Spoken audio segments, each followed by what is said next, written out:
ស្លម្ជូរគ្រឿងពោះគោយើងស្លយករសជាតិរៀងជូរបន្តិចមកហើយបង់ម្រះព្រៅឈ្ងុយថែមម្ទេសហឹរទៀតនិយាយពីថាឆ្ងាញ់អើយឆ្ងាញ់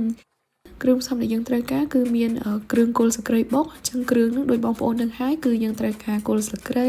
ស្លឹកក្រូចសើចរំដេងខ្ទឹមសខ្ទឹមក្រហមអីអញ្ចឹងទៅដំបូងខ្ញុំហាន់គល់ស្លឹកគ្រៃស្ដើង5គល់ហើយដាក់រំដេង1ដុំនិងស្លឹកក្រូចសើច10សន្លឹកបន្ទាប់មកខ្ញុំបុកគ្រឿង3មុខនឹងចូលគ្នាឲ្យម៉ត់សិនពេលគ្រឿងនឹងម៉ត់ហើយទើបខ្ញុំដាក់ខ្ទឹមសខ្ទឹមក្រហមហើយនឹងរមៀតសម្រាប់បន្លែខ្ញុំប្រើដើមកញ្ឆាយចំនួនតគួនដោយសារខ្ញុំរកទិញតគួនអត់បានហើយកញ្ឆាយនឹងចំនួនកន្លះគីឡូជាងបន្តិច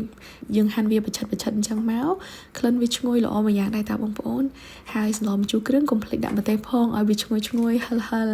បន្ទាប់មកផ្នែកសាច់ខ្ញុំមានពោះគោចំនួន1គីឡូខ្ញុំបានយកវាទៅស្ងោរឲ្យរាងផុយបន្តិចហើយតែមិនទាន់ជាផុយអីណាទេមកល្មមអាចទៅពីបាន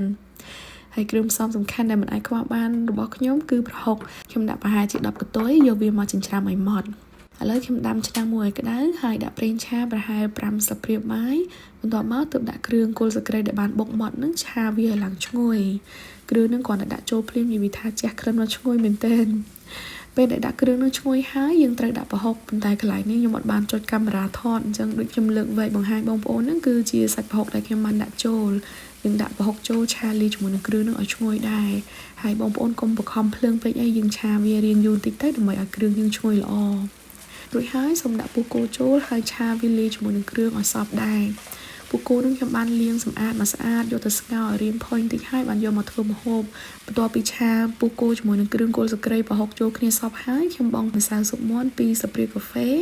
ហើយនឹងស្ករជិតកន្លះស្លាបព្រាកាហ្វេអត់ដល់កន្លះមែនទេ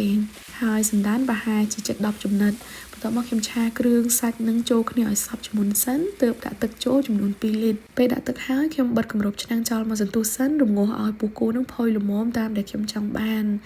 ឥឡូវហ្នឹងមើលទៅពោះគោរបស់ខ្ញុំផុយហើយដោយសារខ្ញុំបានយកមកដុំមកភ្លក់ហើយក៏បានភ្លក់មើលទឹកសម្លនឹងដែរឃើញថារសជាតិវាជូរប្រៃល្មមតាមដែលខ្ញុំចង់បានហើយអញ្ចឹងចុងក្រោយខ្ញុំក៏បង់បន្លែចូលបន្លែហ្នឹងខ្ញុំបង់តាមមកពុះទេបងប្អូនអត់មួអីយូរទេកុំឲ្យបន្លែវារលួយខ្លាំងពេក